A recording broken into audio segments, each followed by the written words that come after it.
दोस्तों आज के इस वीडियो में हम बात करेंगे क्लास 12th इंग्लिश 100 मार्क्स के प्रो सेक्शन में कौन कौन से ऐसे समरी है जो कि आपके एग्जाम में पूछे जाएंगे। यहाँ पे हम आपको 4 महत्वपूर्ण समरी बताएंगे। इंपॉर्टेंट समरी कौन कौन सा है वो आपको याद कर लेना है और उसके बाद आपके एग्जाम में डेफिनेटली उससे प्रश्न आएंगे।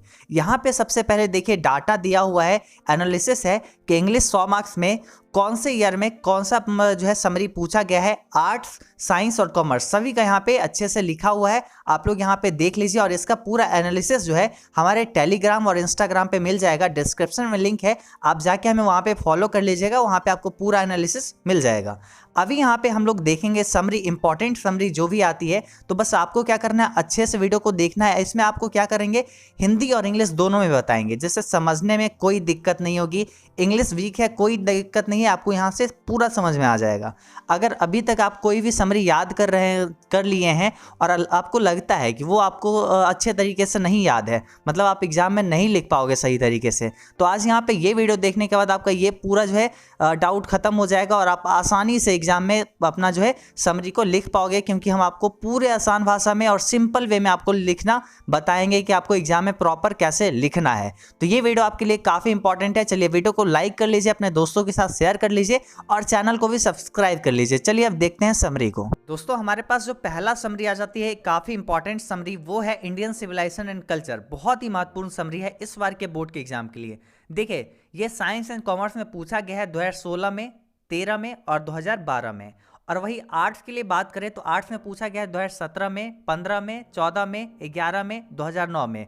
तो बार बार ये रिपीट हो रहा है साइंस, कॉमर्स एंड आर्ट्स तीनों में। तो आप लोग अच्छे से यहाँ पे देखिए और सही तरीके से समझिए, आपको अच्छे से बताएंगे। देखिए यहाँ पे इसके राइटर हो जाते हैं महात्मा गांधी जी, और इनका जन्म कब हुआ है, बॉर्न कब हुआ है, तो ये भी याद रखिए 2 अक्टूबर 1869 को एट पोरबंदर इन गुजरात में इनका जन्म हुआ है। वही इनका निधन के बारे में देखिए तो कब हुआ है, 13 जनवरी 1948 को कहाँ पे, कंपाउंड ऑफ बिरला में इनका निधन हुआ है। और गांधी जी को फादर ऑफ नेशन के नाम से जाना जाता है। Mahatma Gandhi is known as father of nation. अभी यहाँ पे ये तो देख लिए राइटर के बारे में, महात्मा गांधी जी के बारे में। अब चलिए यहाँ पे देखते हैं हम लोग क्या चीज़, यहाँ पे हम लोग देखते हैं सारांश। और यहाँ पे पहला स्टेंजा है और आप लोग को अच्छे से समझना है, कोई दिक्कत नहीं होगी। देखिए इस साइड हिंदी में और इस साइड इंग्लिश में। ऐसे ही एजुकेशन बाबा ऐप पर भी पढ़ाई होता है, बस आपको यहाँ पे डेमो भी एक तरह से हो गया और उसके बाद यहाँ पे आपको इंपॉर्टेंट समरी भी यहाँ पे हम दे रहे हैं। तो यहाँ पे देखिए पहला जो स्टेंजा में है, पहला लाइन में क्या बोला जा रहा है, this essay Indian civilization and culture is written by Mahatma Gandhi. यह निबंध Indian civilization and culture Mahatma Gandhi द्वारा लिखा गया है। Who is known as father of nation, जिन्हें राष्ट्रपिता के रूप में जाना जाता है। He was born on 2 October 1869 at Porbandar in Gujarat.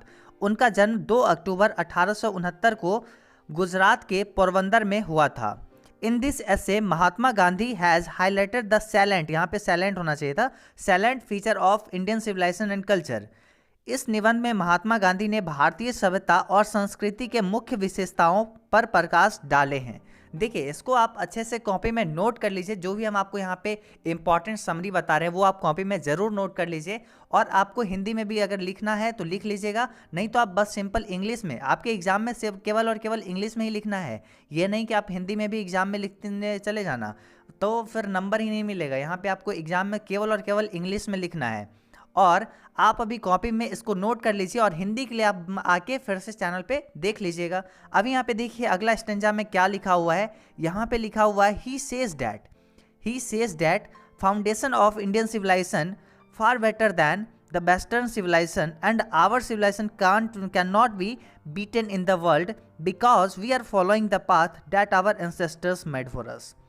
अब यहाँ पे देखिए क्या बोला गया है, he says that foundation of Indian civilization, वह कहते हैं कि भारतीय सभ्यता की नींव is far better than western civilization, यहाँ पे पश्चिमी सभ्यता से कहीं बेहतर है। भारतीय सभ्यता की नींव जो है, फाउंडेशन जो है, वो पश्चिमी सभ्यता से, वेस्टर्न सिविलाइजेशन से कहीं बेहतर है, बहुत अच्छा है। And our civilization can't be beaten, और हमारा सभ्यता जो है कोई भी पीछे नहीं छोड़ सकता इन द वर्ल्ड, पूरे विश्व में, because we are following the path that our ancestors made for us, क्योंकि हम उस रास्ते पर चल रहे हैं जो हमारे पूर्वज ने हमारे लिए बनाया था। तो ये जो है काफ़ी अच्छे यहाँ पे लिखे हैं एस्से को। और देखिए आगे यहाँ पे क्या लिखना है आपके एग्जाम में अगर समरी आती है तो यहाँ पे देखिए अगला स्टेंजा में क्या बोला जा रहा है, there is a charge against us by western people that we are ignorant and stolid. क्या बोला गया है? पश्चिमी लोग द्वारा हमारे खिलाफ एक आरोप लगाया गया है, हमारे ऊपर एक आरोप लगाया गया है कि हम लोग अज्ञानी हैं, हम लोग इग्नोरेंट हैं और स्टॉलिड हैं, मंद बुद्धि के हैं। लेकिन गांधी जी कहते हैं, but Gandhi ji says this charge is against our merit. Gandhi ji कहते हैं कि यह आरोप हमारी योग्यता के विरुद्ध है। We can also do everything, हम लोग वो सभी कुछ कर सकते हैं, बट आवर जो है civilization does not give us permission to do so, लेकिन हमारी सभ्यता हमें ऐसे करने की अनुमति नहीं देती है। तो ये महात्मा गांधी जी कहते हैं और आपको यहाँ पे इसको नोट कर लेना है कॉपी में। फिर आगे यहाँ पे देखिए अगला स्टेंजा में, और यहाँ पे लास्ट स्टेंजा है और ये काफ़ी अच्छे से यहाँ पे लिखा गया है और ये आपको प्रॉपर लिखना है। क्या है? Gandhi ji says that our ancestors prefers village to cities. यहाँ पे बोला गया गांधी जी कहते हैं कि हमारे पूर्वज ने शहरों की अपेक्षा गांवों को पसंद किया, क्योंकि because the new cities are full of vices, crimes, robbers and thefts. वो कहते थे कि मतलब गांव को इसलिए पसंद किए क्योंकि वहाँ पे वो जानते थे कि शहर में विद्रोहियों, अपराधियों, उसके बाद जो है लुटेरों और चोरों से भरे हुए हैं, अपराधों और लुटेरों चोरों से भरे हुए हैं पूरे शहर। और but in village people live in peace, लेकिन गांव में लोग शांतिपूर्ण रहते हैं, शांति से रहते हैं। Gandhi ji says that mind is a restless word, और आपको ये लास्ट लाइन जरूर लिखना है। Gandhi ji says that mind is a restless word, the more it get the more it want and remains unsatisfied, so we are indulge in our passion. यहाँ पे क्या है? So we are indulge in our passion. तो यहाँ पे क्या बोला गया है? गांधी जी कहते हैं, Gandhi ji says that mind is a restless word, मन जो है बेचैन पक्षी है। The more it get the more it want, जितना इसको मिलता है उतना ही और ये चाहता है। बट रिमेन्स अनसेटिस्फाइड, और फिर भी यह असंतुष्ट रहता है। So we should not indulge in our passion, इसलिए हमें अपने जुनून में शामिल नहीं रहना चाहिए, सही तरीके से अपना लाइफ को जीना चाहिए, अपने खुशहाल जीवन को व्यतीत करना चाहिए। यहाँ पे ये काफ़ी खूबसूरत निबंध महात्मा गांधी जी के द्वारा लिखा गया है और ये समरी काफ़ी इंपॉर्टेंट थी, सो आपको यहाँ पे बता दिए। अभी हम लोग अगला समरी देखेंगे जो कि काफ़ी इंपॉर्टेंट है आपके एग्जाम के लिए, और इसमें से आपको समरी जरूर आएंगे एग्जाम में, सो आप अच्छे से याद करिए। और वीडियो को अभी तक लाइक नहीं किए तो लाइक कर लीजिए, और एजुकेशन बाबा ऐप पर जाके इस चैप्टर का जरूर टेस्ट दीजिएगा। फ्री में वहाँ पे टेस्ट अवेलेबल है, डाउनलोड कर लीजिए ऐप को और फ्री में वहाँ पे टेस्ट दे लीजिएगा। अभी यहाँ पे चलते हैं, अगला समरी देखते हैं कौन सा इंपॉर्टेंट है। दोस्तों अब यहाँ पे सेकेंड जो इंपॉर्टेंट समरी आ जाती है वो है ideas that have help Mankind. ये काफ़ी महत्वपूर्ण समरी है और इसको पूछा कब कब गया है वो भी देखिए। साइंस एंड आर्ट्स में पूछा गया है 2019 में, यानी 2019 में, 2017 में, 2015 में, 2013 में ideas that have help mankind पूछा गया है। अगर हम वही बात करें आर्ट्स में कब कब पूछा गया, तो ये पूछा गया है 2012 में, 2016 में, और यहाँ पे आगे कब पूछा गया ये आप देख लीजिएगा, 2019 में पूछा गया या फिर 2020 में पूछा गया या फिर नहीं, ये आप एक बार चेक कर लीजिएगा। यहाँ पे देखिए ये इंपॉर्टेंट है इस बार के एग्जाम के लिए, सो आप लोग अच्छे से देखिएगा। यहाँ पे है ideas that have help mankind का समरी, और आपको प्रॉपर हिंदी में भी बताएंगे। देखिए इसको लिखे कौन है। Ideas that have help mankind is written by Bertrand Russell. ये जो है बर्ट्रैंड रसेल के द्वारा लिखा गया है। Bertrand Russell was a philosopher and a क्या है हिस्टोरियन। वह फिलोसफर और हिस्टोरियन दोनों थे बर्ट्रैंड रसेल। उनका जन्म हुआ है यूनाइटेड किंगडम में 1872 को, और डाइट कब किए, निधन कब हुआ है यूनाइटेड किंगडम में 1970 को। तो ये आप अगर डेट याद रख सकते हैं तो बिल्कुल रखिए, क्योंकि लेखक से ऑब्जेक्टिव टाइप का क्वेश्चन पूछा जाता है, तो ये आपके लिए ज़रूरी है। अब देखिए यहाँ पे सारांश को देखते हैं, समरी को देखते हैं और अच्छे से आपको बताएंगे। देखिए यहाँ पे क्या है, ideas that have help mankind is a scientific essay written by Bertrand Russell. Ideas that have help mankind एक वैज्ञानिक लेख है जो बर्ट्रैंड रसेल के द्वारा लिखा गया है। In this essay he has focused on the ideas that have help mankind with passage of time. इस निबंध में उन्होंने उस विचार पर जोर दिया है जिसने मानव जाति को समय के साथ मदद किया है आगे बढ़ने में, तो वही सब इसमें फोकस किए हैं। क्या है, ideas that have help mankind is a scientific essay written by Bertrand Russell. यह वैज्ञानिक लेख है जो कि बर्ट्रैंड रसेल के द्वारा लिखा गया है। In this essay, he has focused on the ideas that have helped mankind with passage of time. इस निबंध में उन्होंने उस विचार पर जोर दिया है जिसने मानव जाति को समय के साथ आगे बढ़ने में मदद की है। अब यहाँ पे अगला यहाँ पे स्टेंजा में क्या बोला जा रहा है, इसमें बोला जा रहा है एज टाइम पास्ट, जैसे जैसे समय बीतता गया, मैन बिकम मैच्योर्ड, मानव जो है परिपक्व होता गया, and he became morally strong, और वह नैतिक रूप से मजबूत होता गया। He became civilized and save himself from being unhuman, वह सभ्य हो गया और अपने आप को अमानव होने से बचाया, अनह्यूमन होने से बचाया। The invention of fire proved to be a milestone in human progress, आग के आविष्कार से मनुष्य की प्रगति एक माइलस्टोन साबित हुआ। तो ये यहाँ पे अच्छे से बोला गया है। देखिए, as time passed man become matured and he became morally strong, he became civilized and save himself from being unhuman. The invention of fire prove to be a milestone in human progress, जैसे जैसे समय बीतता गया, मानव परिपक्व होता गया और वो नैतिक रूप से मजबूत होता गया, वह सभ्य हो गया और अपने आप को अमानव होने से बचाया। आग के आविष्कार से मनुष्य की प्रगति एक माइलस्टोन साबित हुई, काफ़ी आगे बढ़ गई। उसके बाद अगला स्टेंजा में आपको लिखना है, एग्जाम में तो केवल आपको पता है ना ओनली इंग्लिश लिखना है, ये नहीं लिखना है, बस ये आपको समझने के लिए यहाँ पे दिया हुआ है। देखिए क्या है इसमें, the more ideas which made human prosperous, the more ideas which made human prosperous are domestication of animals and agriculture. यहाँ पे देखिए क्या बोला गया है, पशुओं को पालतू बनाना और कृषि करना, खेती करना मानव के विचारों को और समृद्ध बनाया। उसके बाद क्या है, the invention of language gave a new life to him, और भाषा के आविष्कार मनुष्य को जो है मानव को एक नया जीवन दिया। लेटर बाद में, the invention of printing press and the art of writing made him socially culturally and morally strong. उसके बाद है, प्रिंटिंग प्रेस और लिखने की कला ने उन्हें सामाजिक, सांस्कृतिक और नैतिक रूप से मजबूत बनाया। तो ये यहाँ पे इस स्टेंजा में लिखा गया है।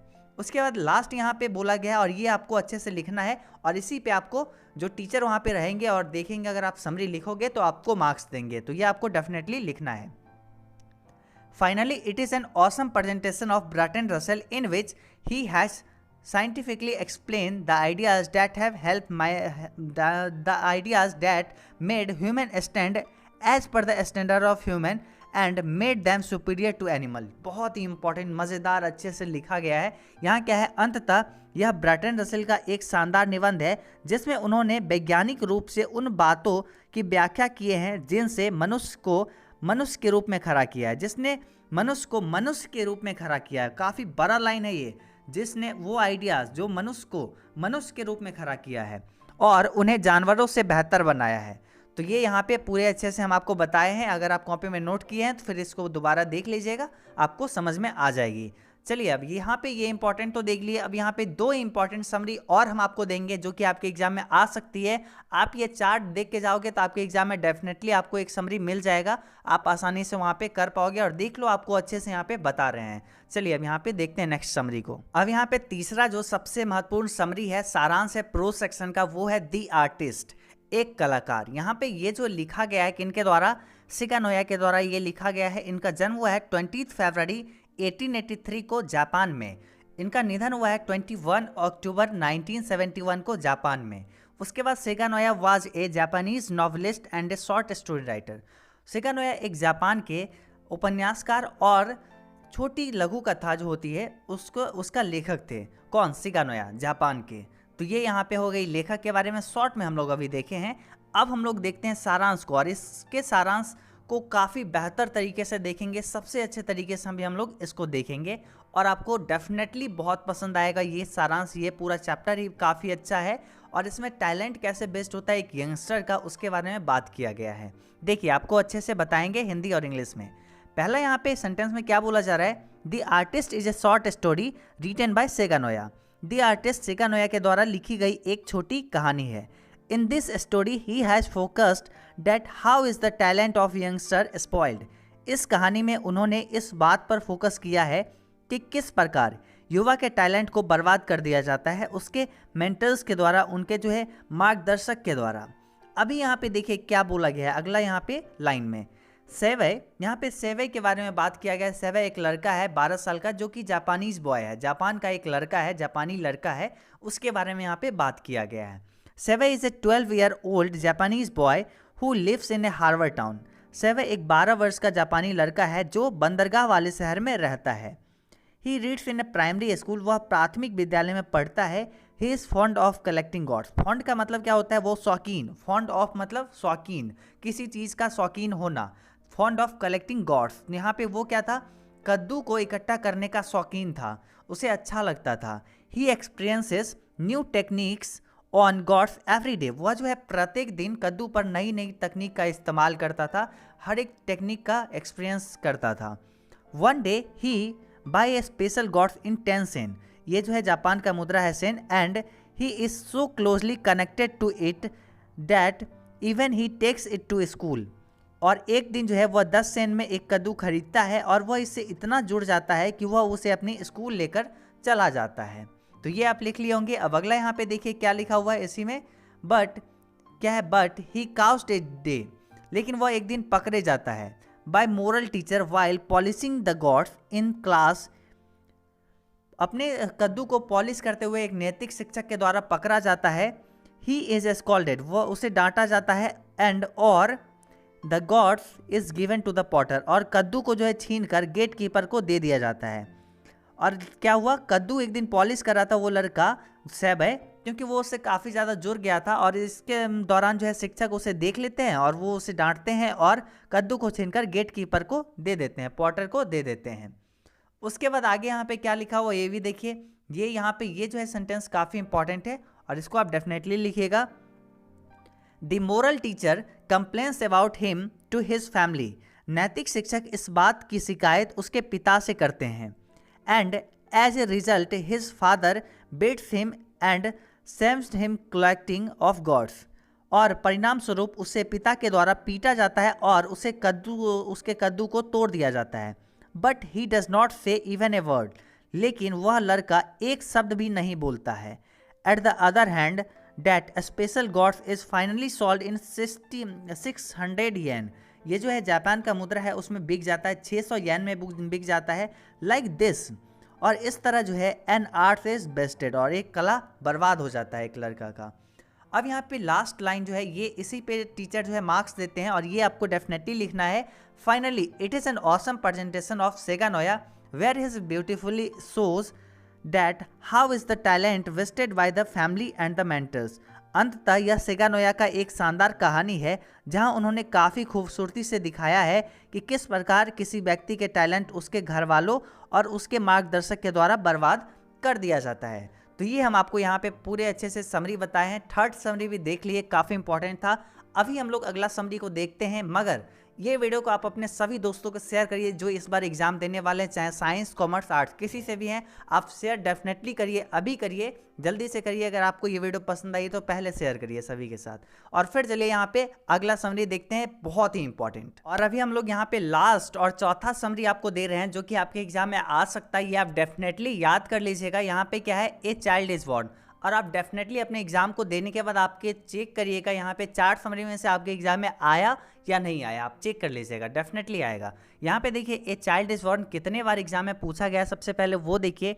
2018 में पूछा गया, 16 में पूछा गया, 15 में पूछा गया, उसके बाद जो है 2019 में यहाँ पे 9 में पूछा गया, science and arts, science and commerce में। वही देखिए यहाँ पे आर्ट्स में कब पूछा गया, तो ये पूछा गया 2018 में, 12 में और उसके बाद 10 में। तो ये यहाँ पे अच्छे से पूछा गया है, तो आप लोग डेफिनेटली इसको देखिए और काफ़ी इंपॉर्टेंट है इस बार के एग्जाम के लिए। यहाँ पे ये लिखा गया है किसके द्वारा? ए चाइल्ड इज बॉर्न लिखा गया है जर्मन ग्रेर के द्वारा, और इनका जन्म हुआ है ऑस्ट्रेलिया में 29 जनवरी 1939 को। ये जो है Germaine Greer was a famous Australian writer, ये ऑस्ट्रेलियन फेमस बहुत ही प्रसिद्ध राइटर हैं, वहाँ के लेखक हैं। अभी उसके बाद देखिए यहाँ पे समरी देखते हैं और आपको अच्छे से बताएंगे। ये अंतिम समरी है, तो आप डेफिनेटली अच्छे से देखिए, सही तरीके से देखिए, सही से समझना है। और अगर पसंद आया हो अभी तक जितने भी हम पढ़ाए हैं तो लाइक करिए। अभी यहाँ पे देखिए क्या है, a child is born is an essay written by Germaine Greer. A child is born Germaine Greer के द्वारा लिखा गया एक निबंध है। In this essay she has focused on the social and cultural aspect regarding parents child and child family relationship. इस निबंध में उन्होंने माता पिता और बच्चे के पारिवारिक संबंधों के बारे में सामाजिक और सांस्कृतिक पहलुओं पर ध्यान केंद्रित किया है। तो काफ़ी आसान भाषा में लिखा हुआ है, कोई दिक्कत नहीं। अब चलिए आगे यहाँ पे देखिए क्या लिखा हुआ है, ये भी समझिए। She says that the celebration at the time of child's birth is mainly seen in a traditional societies। वह कहती है कि बच्चे के जन्म के समय उत्सव मुख्य रूप से पारंपरिक समाजों में देखा जाता है। And the birth is often attend there, और जन्म अक्सर वहीं होता है। When a girl is pregnant for the first time, she goes her mother's house। जब लड़की पहली बार गर्भवती होती है तो वह अपने माँ के घर जाती है। She received love from all the members of the family and all activities are like a celebration there। उसे परिवार के सभी सदस्यों से प्यार मिलता है और सभी गतिविधियां वहां उत्सव की तरह होती है। यहाँ पे क्या है, वह कहती है कि बच्चों के जन्म के समय उत्सव मुख्य रूप से पारंपरिक समाजों में देखा जाता है। ट्रेडिशनल सोसाइटी में ये जो है मेनली सीन किया जाता है। And the birth often attend there, और जन्म जो है अक्सर वहीं होता है। जब कोई लड़की पहली बार गर्भवती होती है, When the girl pregnant for the first time, she goes to her mother's house। वो अपने मदर के घर जाती है, माँ के घर जाती है। उसे परिवार के सभी सदस्यों से प्यार मिलता है। She received love from all the members of the family and all the activities are like celebration there। सभी गतिविधियाँ वहाँ उत्सव की तरह होती है। तो ये यहाँ पे हो गई। उसके बाद देखिए आगे यहाँ पे लिखा गया है in eastern societies, in eastern society पूर्वी समाज में all childrens are rear together, सभी बच्चों को एक साथ पाला जाता है। Mothers and child both are treated with equal respect, माँ और बच्चे दोनों को समान सम्मान दिया जाता है। रिस्पेक्ट जो है सेम दिया जाता है, माँ को भी और बच्चे को भी। But in techno create society such awareness is not seen, लेकिन मॉडर्न सोसाइटी में ऐसी गर्माहट नहीं देखी जाती है। तो ये एक काफ़ी अच्छे तरीके से यहाँ पे जर्मन ग्रेड के द्वारा लिखा गया है। अभी देखिए आगे यहाँ पे क्या बोला गया है, और ये आपको डेफिनेटली लिखना है, ये इंपॉर्टेंट है। अभी यहाँ पे देखिए finally it is an awesome presentation of Germaine Greer. यह अंततः जर्मन ग्रेड की खूबसूरत प्रस्तुति है, ब्यूटीफुल प्रेजेंटेशन है, ऑसम प्रेजेंटेशन है जर्मन ग्रेड का। Where he has beautifully express the cultural peculiarities of east and the west. अंततः यह जर्मन ग्रेड की एक खूबसूरत प्रस्तुति है जहां उन्होंने पूर्व और पश्चिम की सांस्कृतिक विशिष्टताओं को खूबसूरती से व्यक्त किया है। तो ये यहाँ पे चाइल्ड इज बॉर्न पूरा अच्छे से सारांश हो गया। अभी यहाँ पे आपको क्या करना है, कॉपी में सब कुछ नोट कर लेना है, और जो भी समरी आप नहीं समझे हैं वीडियो को दोबारा देख लीजिए। मैं ये रिकमेंड करूँगा आपको कि आज ये वीडियो आप देखे हैं, आप इस वीडियो को या तो दोबारा देखिए या फिर आप नेक्स्ट डे इसको अच्छे से देख लीजिएगा। अगर आपको याद रखना है ना ये सब समरी, और अगर आपको लग रहा है कि इतना सारा याद नहीं होगा, आप एक काम करिएगा, सिंपल वे में, कोई ज़्यादा लंबा वीडियो नहीं है, 20 मिनट का अप्रॉक्स ये वीडियो है, तो आप लोग आसानी से देख पाओगे। और आपको क्या करना है, डेली सुबह में एक बार अच्छे से आपको देखना है, थोड़ा सा तो वीडियो है, आप आसानी से इसको देख लोगे और एग्जाम तक आपको प्रॉपर अच्छे से याद हो जाएगा। इस वीडियो को अपने दोस्तों के साथ, सभी के साथ शेयर कर दीजिए ताकि सारे लोग इसको देख सके, और वीडियो को लाइक ज़रूर डेफिनेटली कर दीजिएगा अगर आपको ये पसंद आई। और ऐसे ही हम आपको पोएट्री सेक्शन का भी अलग से एक वीडियो बनाएंगे जिसमें पोएट्री के 4 महत्वपूर्ण समरी आपको सारांश बताएंगे जो कि आपके एग्जाम में पूछी जा सकती है। तो आपको अगर वो चाहिए तो आप नीचे डेफिनेटली नीचे कमेंट करिए और आपके लिए हम जल्दी से जल्द अवेलेबल करवा देंगे। चलिए मिलते हैं अगले वीडियो में, तब तक के लिए बाय बाय।